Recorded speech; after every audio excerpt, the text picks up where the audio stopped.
Olá, alunos, tudo bem? Aqui quem fala com vocês é o professor Vinícius Bretas. A gente vai continuar mais uma aula agora brabíssima para a prova da ESA. Vamos falar justamente sobre políticas ambientais brasileiras. Olha, se você não é inscrito no canal, já vai se inscrevendo aqui, ativa o sininho se você ainda não ativou e vai compartilhando para todos aqueles que estão estudando para a prova da ESA junto com você. Então é isso, galera, não tem mais nada a falar, pode tocar a vinheta.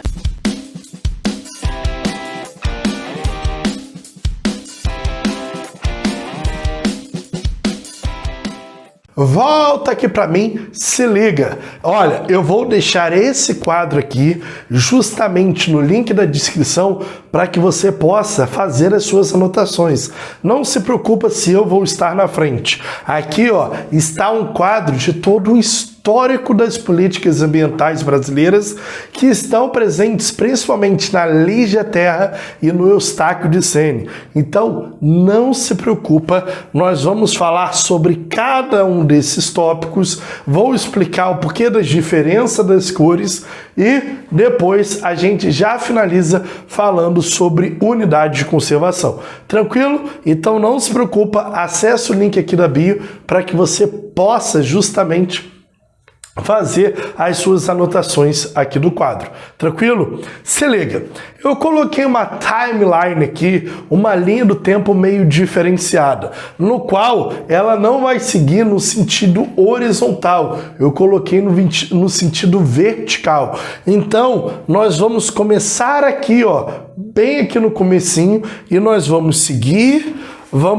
para a segunda linha do tempo, até a última linha do tempo, onde nós vamos falar sobre a delimitação dos corredores ecológicos na Amazônia e na Mata Atlântica. Então, a linha do tempo ela vai seguir dessa forma aqui, sempre de cima para baixo. E, aliás, vocês vão reparar que tem cores diferentes. Momentos eu uso o vermelho, outros momentos eu uso o verde, outros momentos eu vou usar o roxo e outros momentos eu vou usar o azul. Por quê? Sempre que eu falar sobre leis e políticas governamentais, eu vou usar o vermelho. Toda vez que eu falar sobre o Código Florestal, que nós tivemos a criação e 2 reformulações, ou seja, nós tivemos 3 acontecimentos no Código Florestal e das Águas, normalmente os 2 são abrangidos conjuntamente, nós vamos usar o azul. Sempre que nós falarmos sobre os teóricos e opiniões, sobre novas propostas de criação de alguma política ambiental, apenas uma teoria, apenas uma opinião, nós vamos usar o roxo. E sempre que nós falamos sobre delimitação de uma área, de proteção direta dessa área, nós vamos utilizar o verde. Então, nós temos uma legenda, nós temos a time-lapse, a timeline, melhor falando, nós vamos começar. Se liga! Já no meu período colonial, a gente teve as ordenações de Dom Manuel I, onde ele vai dar as ordenações manuelinas, onde era proibido evitar os cortes. Na verdade, não era proibido, mas ele propunha evitar cortes de madeiras de alto valor agregado, as chamadas madeiras de lei, como ficaram conhecidas na época. As madeiras de lei eram aquelas madeiras de alto valor econômico que justamente se propunha nesse momento a evitar o seu corte, evitar a diminuição dessa presença dessas madeiras em áreas nacionais. Logo depois, pelo rei Felipe II, a gente vai ter o Regimento Pau-Brasil. Depois de uma intensa devastação no período pré-colonial do Pau-Brasil, além da devastação no período colonial na fundação das capitanias hereditárias, nós vamos ter uma ordenação, nós vamos ter um ordenamento onde, de fato, ele proibia o corte extensivo do pau-brasil, a fim de preservar o estoque de pau-brasil ainda presente na colônia. Então, eu estou falando de 2 leis governamentais que instituíam, primeiramente, o evitado corte de madeiras de lei e depois apenas para o caso do pau-brasil. Aqui na criação do Jardim do Horto, aqui eu estou falando já no nosso início do período imperial, nós vamos ter a delimitação, por isso em verde, proteção, criação de uma área para educação ambiental, conhecido como Jardim Botânico. Então, tudo que vai envolver uma área, eu vou colocar em verde, tá? E a criação do Jardim do Horto, justamente para a preservação e educação ambiental de um povo que conhecia pouco isso, porém já era facilmente explorado essas falas na Europa. Então, quando a família real ela vem, ela já cria uma nova educação ambiental para essa população carioca, que justamente necessitava desse processo educacional. Mas até então, todas as políticas elas ficavam muito restritas, porque nada era maior do que a propriedade privada. Então, até esse momento aqui, a propriedade privada ela valia muita coisa. Ela tinha muito poder de voz e poder de lei. Então, não interessa se eu comprei uma área. Se aquela área ela é minha, eu poderia fazer o que quisesse com aquela área, porque a propriedade privada era acima de tudo. Então, os governos estaduais, municipais, provinciais, não tinha uma certa autonomia e um certo poder para comandar essas áreas. A gente vai falar sobre dois teóricos onde eles propunham algumas políticas ambientais, já pensavam políticas ambientais brasileiras. O caso de José Bonifácio de Andrada, onde ele, em 1823, já alertava sobre a exploração predatória que era presente sobre a Mata Atlântica. Então ele já propunha algumas leis de fiscalização sobre o crescimento urbano que já se instituía sobre a Mata Atlântica. Assim como André Rebouças, olhando mais para o interior de fato do Brasil, ele propõe nada mais, nada menos que a criação de um Parque Nacional da Ilha do Bananal. Boto aí a foto do André Rebouças para vocês verem. Ele propunha justamente a criação de um Parque Nacional da Ilha do Bananal, onde pegava tanto o Vale do Rio Amazonas, o Vale do Rio Parnaíba e o Rio São Francisco.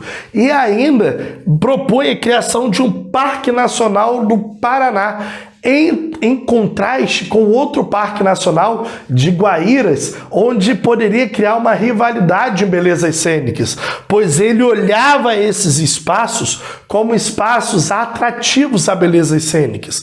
Porém, era apenas uma proposta, apenas uma teoria, sua opinião sobre como o governo brasileiro deveria adotar as políticas ambientais nesse momento. Claro que a primeira grande reserva florestal delimitada foi no estado do Acre em 1921, onde a gente tem a primeira forma de delimitação já instituída pelo Poder Federal, mas apenas com uma reserva florestal para manutenção de todas as seringueiras que estavam naquele espaço. Lembrando que o estado do Acre, incorporado em 1903, lá na nossa primeira aula, a gente comenta sobre o Tratado de Petrópolis, ele previa justamente essa entrada de pessoas a fim de explorar o látex produzido pelas seringueiras. E nós temos essa primeira delimitação já em 1921. Já também, aqui na década de 20, nós vamos ter a criação do Serviço Florestal Brasileiro, onde é uma tentativa de controle dos poderes estaduais sobre algumas áreas brasileiras, onde hoje seria o IBAMA, já foi criado algo parecido aqui na década de 20. Porém, é em 1934, com a entrada de Getúlio Vargas, que a gente de fato delimita como início das grandes leis ambientais brasileiras. É que nesse momento onde a gente vai começar a ter essa atuação mais forte do governo federal. Primeiramente com a criação do Código Florestal das Águas, em 1934, onde o Poder Federal ele teria atuação total em propriedades privadas. Agora, independente se a sua propriedade é privada ou não, agora a floresta e as águas são de bem comum. Não interessa se você comprou essa área, você não poderia desmatar mais de 3/4 dessas áreas em áreas nativas. Ou seja, eu passo a ter ação do Poder Federal sobre áreas de propriedade privada. Além de preservar as matas, é óbvio que esse caso de desmatamento havia uma forma de bular, porque ele pegava esse 1/4 de área, revendia um colega ou alguém da família que poderia desmatar mais 3/4 desse 1/4. Ou seja, era uma forma de bular, mas tinha que preservar as matas, principalmente matas de galerias, além também do replantio de árvores, em algum caso mais forte de devastação em algumas áreas. Os governos estaduais e municipais poderiam criar suas próprias unidades de conservação e a água se tornando um bem comum. Ou seja, a partir desse Código Florestal, o Estado ele passa a ser atuante em forma plena dentro do cenário brasileiro de fato.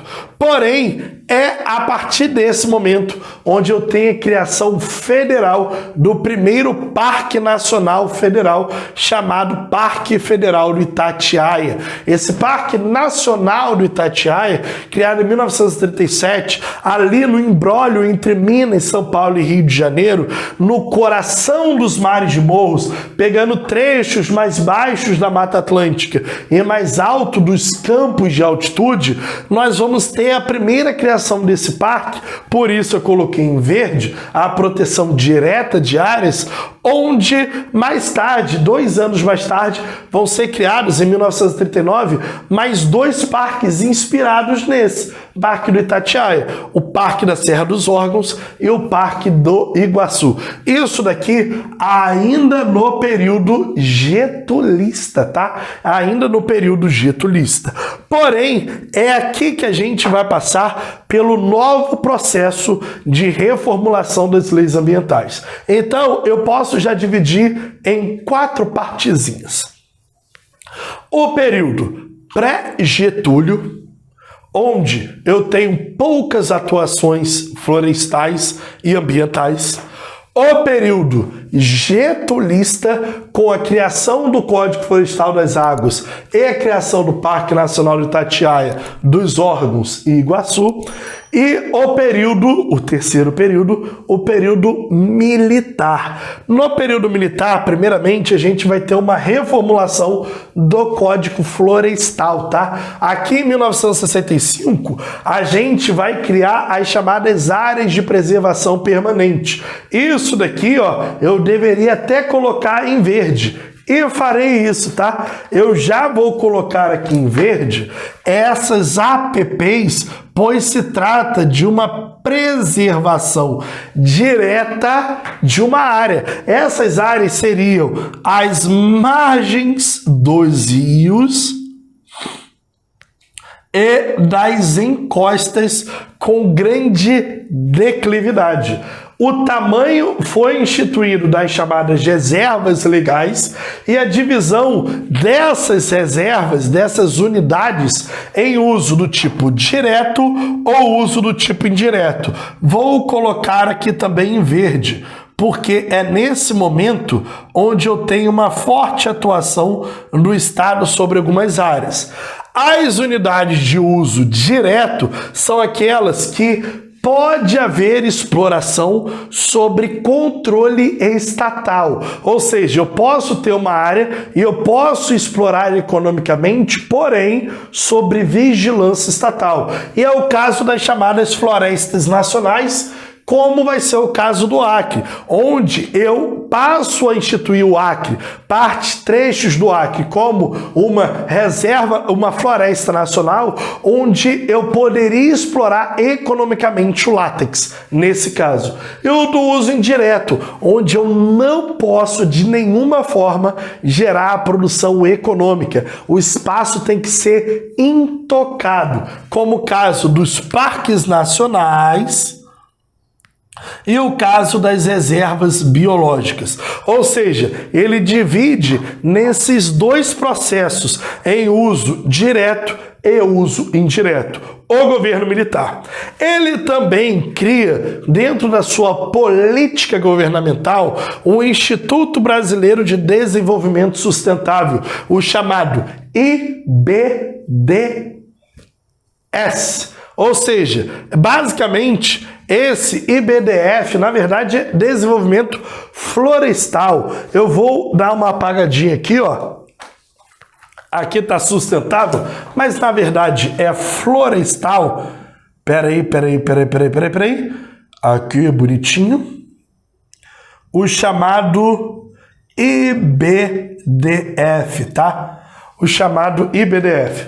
Ele criou o IBDF, ou seja, criou basicamente o Instituto Brasileiro de Desenvolvimento Florestal e também criou a Secretaria Especial do Meio Ambiente, o chamado SEMA. Ou seja, aqui o governo militar, ele tanto reformula o Código Florestal, quanto ele também institui dois órgãos governamentais que às vezes se atrapalhavam entre si para saber qual era a função de qual, e esses órgãos iriam fiscalizar. Eles criaram as estações ecológicas e as áreas de preservação ambiental para controle das erosões e metas de zoneamento industrial. Ou seja, eram esses órgãos aqui os responsáveis por criar o desenvolvimento sustentável, que já começava a crescer muito na época de Estocolmo, 1972, onde eu precisava criar, delimitar áreas onde eu poderia desenvolver e aonde eu não poderia se desenvolver. Ou seja, a partir desses dois seres aqui, a partir desses dois órgãos, eu pude delimitar, criar uma política nacional de desenvolvimento sustentável, onde eu vou desenvolver economicamente, ao mesmo tempo preservar o meio ambiente. Tranquilo? Entendendo isso, nós vamos jogar direto para o período chamado de período pós-militar.